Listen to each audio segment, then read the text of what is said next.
তোমার পেট কেটে আমারে বের করা হয়েছে, 2 বছর আমারে দুধ খাওয়াইছে, পেশাব পায়খানা পরিষ্কার করেছে, বয়স যখন 3-4 তখন তোমার আমি মা ডাকছি। এই মা ডাকটা শোনার জন্য তুমি এত কষ্ট করছো, আর আরেকবারের মাইয়া এই ঘরে আইসাই তোমার মা ডাকা শুরু করছে। যেই মেয়েটা তোমারে মা ডাকে সে আমার আপন হবে না কেন মা? ঠিক কিনা? এই মা ডাক শোনার জন্য তুমি এত কষ্ট করলা, আমার লালন পালন করলা, 10 মাস পেটে ধরলা, পেশাব পায়খানা পরিষ্কার করলা, এরপরে মা ডাক শুনতে পারছে। আর আরেকবারের মেয়ে জানা নাই চিনা নাই এসেই তোমার ডাকা শুরু করছে মা।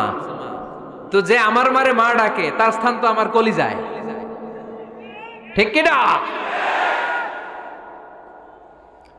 শাশুড়ি আম্মারা যারা আছেন প্লিজ বৌমাদেরকে কষ্ট দিয়েন না। অনেক শাশুড়ি আছে পান থেকে চুন খসলে রেগে যায়,